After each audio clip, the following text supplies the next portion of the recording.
योगी मोदी सरकार दोनों हमारे उसके बच्चों के बारे में सोचें और जो है पेंशन के बहाल करने की कोशिश करें। यानी बच्चों ने शिक्षा से वंचित कर रहे हैं, जो मर्जर कर रहे हैं, जो बच्चे दूर पढ़ने जा रहे हैं, स्कूल नहीं पहुंच पाएंगे, जब नजदीक नहीं पहुंच पाए दूर कैसे बच्चे पहुंच पाएंगे, बेटियां सुरक्षित कैसे हो पाएंगी, ये बहुत उसका विषय है। लगभग 28,000 से प्लस विद्यालय जो सरकारी बंद किए हैं, ये विद्यालय बंद ना कर ये विद्यालय चलते रहें, इसलिए हम लोग आए थे। गरीब लोगों के बच्चे कहाँ पढ़ने जाएंगे। अगर नेतागढ़ भी अगर विद्यालय बंद ना करके थोड़ा इसमें मार्जिन बढ़ाएं, टीचरों को थोड़ा मार्जिन बढ़ाएं, तो साथ में अगर ये काम करेंगे तो हमारे पढ़ाई भी बढ़िया होगी और हमारे बच्चे भी पढ़ जाएंगे। और गरीब आदमी कहाँ प्राइवेट विद्यालय में पढ़ा नहीं पाएगा बेचारा।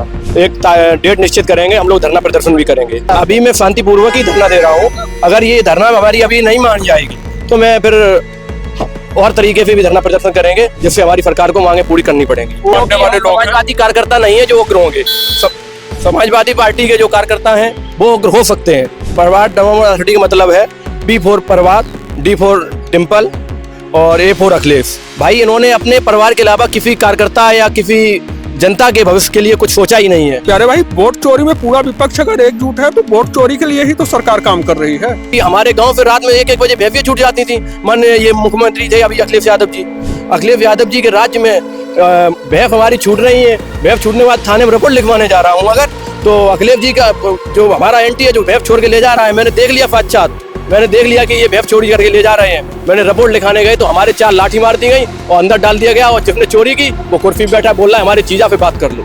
मेरा सन 1991 का जन्म है। उसके बाद मैंने अगर कोई best of the best 2 CM का अगर मैं नाम लूं तो उसमें से नंबर 1 पे मायावती जी हैं और नंबर 2 पे योगी आदित्यनाथ जी।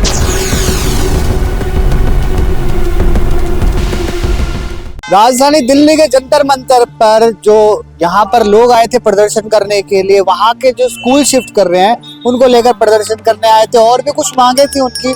बातचीत करेंगे, कुछ लोग हैं हमारे साथ बातचीत करने के। अच्छा, क्या नाम है? मेरा नाम विनीत है, तो जिला फिरोजाबाद, सर्वजन सुखाई पार्टी से हूँ। अच्छा, तो आप यहाँ पर आए जंतर मंतर पर प्रदर्शन करने के लिए, क्या कुछ मांगे लेकर? देखिए, यहाँ जो उत्तर प्रदेश में भी स्कूल को मर्ज किए जा रहे हैं, उनके जो खिलाफ वो ऐसा मर्जर नहीं करना चाहिए स्कूलों से, जिससे बच्चा पढ़ने से वंचित रह जाए। और जो पेंशन है, जो हमारी जो कर्मचारी पेंशन है, पेंशन को लेकर के भी हमारा कई लेके मांगों को लेकर धरना था। धरना क्या जहाँ हमारा वो था जहाँ सभी पार्टियों का दलों का यहाँ मीटिंग रखी गई थी। हाँ, तो ये मैं सर्वजन सुखाई पार्टी की ओर से मैं मांग करता हूँ कि योगी मोदी सरकार दोनों हमारे उसके बच्चों के बारे में सोचें और जो है पेंशन के बहाल करने की कोशिश करें। इनके बच्चों के बारे में, यानी बच्चों ने शिक्षा से वंचित कर रहे हैं, जो मर्जर कर रहे हैं, जो बच्चे दूर पढ़ने जा रहे हैं, स्कूल नहीं पहुंच पाएंगे, जब नजदीक नहीं पहुंच पाए दूर कैसे बच्चे पहुंच पाएंगे, बेटियां सुरक्षित कैसे हो पाएंगी, ये बहुत उसका विषय है। तो वहीं पर उत्तर प्रदेश को उत्तम प्रदेश के नाम बोला जा रहा है योगी सरकार में, उसके बाद फिर आप ये सही बात है, उत्तम प्रदेश की बात जो होती है, लेकिन वो शिक्षा के मामले में मधुशाला खोली जा रही है और 27 साल से ऊपर स्कूल मर्जर करिए जा रहे हैं, जिससे कि स्कूल समस्या बहुत दिक्कत हो रही है। इसको लेकर के मांग करते हैं कि इसको स्कूल को मर्जर न करें, व्यवस्था भाई बनी रहने दें। क्या नाम है भाई? मेरा नाम शिवम है। क्यों आए थे प्रदर्शन? जी, प्रदर्शन में इसलिए आए थे कि हमारे सरकारें जो सरकार पे जो मांगे हैं, जो विद्यालय बंद कर रही है सरकारें, लगभग 28,000 से प्लस विद्यालय जो सरकारी बंद किए हैं, ये विद्यालय बंद ना कर ये विद्यालय चलते रहें, इसलिए हम लोग आए थे। क्योंकि जब बच्चे नजदीक में ही हमारे बच्चे पढ़ने, गरीब लोगों के बच्चे कहाँ पढ़ने जाएंगे। अगर नेतागढ़ भी अगर विद्यालय बंद ना करके थोड़ा इसमें मार्जिन बढ़ाएं, टीचरों को थोड़ा मार्जिन बढ़ाएं, तो साथ में अगर ये काम करेंगे तो हमारे पढ़ाई भी बढ़िया होगी और हमारे बच्चे भी पढ़ जाएंगे। और गरीब आदमी कहाँ प्राइवेट विद्यालय में पढ़ा नहीं पाएगा बेचारा। तो इसलिए हम लोग आए थे धरना प्रदर्शन करने के लिए। कहीं पर ज्ञापन वगैरह सौंपा आपने? हमने कई जिलों में ज्ञापन सौंपा है। हमने इटावा में सौंपा है, औरैया में सौंपा है, कन्नौज में भी सौंपा है, फरकाबाद में भी सौंपा है, जिला मैनपुरी, एटा है, फिरोजाबाद, इन सब जगह में हम लोगों ने भेजा है। हर जगह मैंने ज्ञापन सौंपा है। हाँ, तो उस ज्ञापन का फर्क पड़ेगा लगता है आपको? ज्ञापन का फर्क सरकार अगर नहीं लेगी तो हम लोग एक डेट निश्चित करेंगे, हम लोग धरना प्रदर्शन भी करेंगे। आज भी धरना प्रदर्शन कर, अगर इसकी मांगे भी पूरी नहीं होती है तो फिर शांतिपूर्वक से जो है उग्र भी धरना हो सकता है। अभी मैं शांतिपूर्वक ही धरना दे रहा हूँ। अगर ये धरना हमारी अभी नहीं मान जाएगी तो मैं फिर और तरीके से भी धरना प्रदर्शन करेंगे, जिससे हमारी सरकार को मांगे पूरी करनी पड़ेंगी। उग्र भी हो सकते हैं मतलब? नहीं, उग्र कभी नहीं होंगे, ठीक है, क्योंकि हम जो है संविधान को मानने वाले लोग हैं। समाजवादी कार्यकर्ता नहीं है जो उग्र होंगे। समाजवादी पार्टी के जो कार्यकर्ता हैं वो उग्र हो सकते हैं। समाजवादी पार्टी के जो सुप्रीमो है वो बोलते हैं कि हम जो है PDA के साथ है, भाई पीडीए का ये अर्थ है परिवार डेवलपमेंट अथॉरिटी। परिवार डेवलपमेंट अथॉरिटी का मतलब है पी फॉर परिवार, डी फॉर डिम्पल और ए फॉर अखिलेश। इनका ये अर्थ है। भाई इन्होंने अपने परिवार के अलावा किसी कार्यकर्ता या किसी जनता के भविष्य के लिए कुछ सोचा ही नहीं है। आप देख लीजिए अभी जो टिकटें उन्होंने दी, बिहार की रैली चल रही है, राहुल गांधी के साथ कंधे से कंधा मिला के चल रही है, इंडिया गठबंधन को जो है पूरा शो कर रहे हैं। भाई इंडिया गठबंधन को सहयोग कर रहे हैं, वो बात आपकी मान के चल रहा हूं मैं, लेकिन वो गठबंधन पे क्या होगा जब आपको जनता को ही नहीं सोच रहे हैं, किसी जनता के लिए आप भविष्य के लिए नहीं सोच रहे हैं। भाई अपने ही सांसद, अपने ही विधायक, अपने उनका अगर 22 साल का नाती होता है, पंथी होता है, संती होता है, तुरंत उसको टिकट दे दी जाती है। भाई और उत्तर प्रदेश में कोई कार्यकर्ता नहीं है क्या? कोई जनता नहीं है? भाई अपने परिवार के बारे में सोचते हैं। प्यारे भाई, मैं इसी में एक चीज और ऐड करना चाहूंगा, जैसे कि वो वहाँ पे जो है वोट के लिए, अधिकार के लिए वो जो है वो कर रहे हैं, अभी अपना यात्रा कर रहे हैं ना। ये बताइए प्यारे भाई, अभी थोड़े दिन पहले दिल्ली में राहुल गांधी जी ने एक प्रेस कॉन्फ्रेंस की थी, जिसमें उन्होंने काफी सारे कागज दिखाए, जिसमें उन्होंने कहा कि ये डुप्लीकेट वोटर हैं, ये 10 जगह पे वोट दिए हैं, 4 जगह पे वोट दिए हैं, बरोबर। प्यारे भाई, मैं एक आम आदमी हूँ, ठीक है, मुझे भी पता है कि अगर इस चीज को अगर सुधारना है तो हमें ECR करना पड़ेगा, ठीक है, करना पड़ेगा ना, तभी तो सुधरेगा। लेकिन वो उसी ECR के खिलाफ बिहार में जाकर के और वहां पे जो है वो अपनी यात्रा निकाल रहे हैं। वो जो बोल रहे थे कि मैं परमाणु बम फोड़ूंगा, उस परमाणु बम में तो अपने साथ साथ अपने साथियों को भी लेके डूब गए ना, एक तरह से अगर देखा जाए तो। और दूसरी बात रही वोट चोरी पर तो पूरा विपक्ष एकजुट होकर खड़ा हुआ ना। तो प्यारे भाई, वोट चोरी में पूरा विपक्ष अगर एकजुट है तो वोट चोरी के लिए ही तो सरकार काम कर रही है। हम उस बात का कोई विरोध हमारी पार्टी नहीं करती है सरकार का, जिस बात से हमारे देश का भला हो रहा है या अच्छा हो रहा है। हम ये चाहते हैं कि जो बुराइयां हैं थोड़ी बहुत, उनको भी खत्म की जाए, ठीक है, शिक्षा में थोड़ा ध्यान दिया जाए, ठीक है, थोड़ी सुरक्षा में ध्यान दिया जाए। जैसा कि अभी हाल ही की घटना है, मुश्किल से 10 दिन हुए हैं, बलरामपुर में एक गूंगी और बहरी बहन का जो है उनका जो है बलात्कार होता है, ठीक है, गैंगरेप होता है। देन उसके बाद में वो लोग अब उनके पकड़े जाने के बाद में भी वहाँ पे वो चौकी के सामने से अगर वो भागती हुई जा रही हैं और हमारे थाने का कैमरा भी काम नहीं कर रहा है, तो फिर ये गलत है ना प्यारे भाई। आपकी सर्वजन सुखाए पार्टी है, तो ये अपना इंडिविजुअल लड़ेगी या फिर क्या से कुछ होगा? इंडिविजुअल लड़ेगी प्यारे भाई। तो इसमें कितने कुछ कार्यकर्ता होंगे आपके? हमारे यहाँ पे हजार से प्लस कार्यकर्ता हैं, ठीक है। और हमारी जो पार्टी है, सबसे बड़ी बात, मैं जाति से ब्राह्मण हूँ, ठीक है, मेरा कश्यप गोत्र है और मैं भी इस पार्टी से जुड़ा हुआ हूँ, और ये मेरा भाई यादव से है, ठीक है, ये भी यादव, ठीक है, ये भी यादव है, ये भी इस पार्टी से। हमारे पार्टी में हिंदू मुसलमान सारे ही लोग, लेकिन वो लोग हैं जो कि ये चाहते हैं कि हाँ अच्छी चीजें हों, ठीक चीजें हों, सही से चीजें चलें। जी भाई, समाजवादी पार्टी में सन 94 से ये चल रहा है। मैं तो 94 से पीड़ित हूँ। सन 94 हमारे गांव मर्डर हुआ था, हमारे परिवार का मर्डर हुआ था।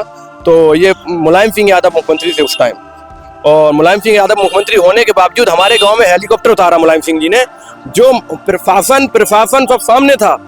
हमारे लोगों घर फोड़े गए, किस वजह से? क्योंकि मैं पार्टी के विरोध में था, पार्टी के विरोध में चलता हूं, अभी भी चलता हूं समाजवादी के विरोध में, क्योंकि समाजवादी पार्टी केवल और केवल गुंडों और माफियों की पार्टी है। ये कभी सज्जन आदमी का सहयोग नहीं करती है, ना ही सज्जन आदमी के साथ खड़ी होती है। इनको केवल गुंडों और लफंगों से ही पार्टी चल रही है इनकी। आप भी यादव हो, वो पार्टी भी यादव की है, फिर आप बोल रहे थे कि डी से डिम्पल, ए से अखिलेश, तो उसके ऊपर तो फिर आप भी यादव हैं, आप भी गुंडे। मैं घोसी यादव हूँ, मैं कमरिया यादव नहीं हूँ। मैं ट्रैक्टर चोरी, मोटरसाइकिल चोरी, बलात्कार, ये सिस्टम मेरी घोसी यादव नहीं करता है और ना अभी तक किया है। ये केवल कमरिया समाज के लोग ही करते हैं और करते रहेंगे। मुझे लग रहा है अगर ये फत्तम पार्टी आई तो यही लूटपाट होती रही। हमारे गांव से रात में 1-1 बजे भैंसियां छूट जाती थी। माननीय ये मुख्यमंत्री थे अभी अखिलेश यादव जी के राज्य में भैंस हमारी छूट रही है। भैंस छूटने के बाद थाने में रिपोर्ट लिखवाने जा रहा हूँ अगर, तो अखिलेश जी का जो हमारा एंटी है, जो भैंस छोड़ के ले जा रहा है, मैंने देख लिया साक्षात, मैंने देख लिया कि ये भैंस चोरी करके ले जा रहे हैं। मैंने रिपोर्ट लिखाने गए तो हमारे 4 लाठी मार दी गई और अंदर डाल दिया गया, और जिसने चोरी की वो कुर्सी पे बैठा बोल रहा है हमारे जीजा पे बात कर लो, हमारे फूफा पे बात कर लो। तुरंत जीजा और फूफा बन जाते हैं। ये सीन है। सन 94 में मर्डर हुआ। मर्डर होने के बाद में मुलायम सिंह यादव मुख्यमंत्री हेलीकॉप्टर उतारने के बाद जो महिलाएं पकड़ ली ना, उनके साथ ऐसी अश्लील हरकतें की गई फाफन प्रफाफन के सामने। अब ये बहनें बेटियां खड़ी हैं हमारी, इसलिए मैं पूरी शब्द खुल के नहीं कहना चाह रहा हूँ। इतनी बुरी हरकत की गई उनके साथ, और वो महिलाएं अभी जिंदा हैं। आप चलिए मेरे साथ, मैं जाने आने का पूरा आपका बंदोबस्त करेंगे।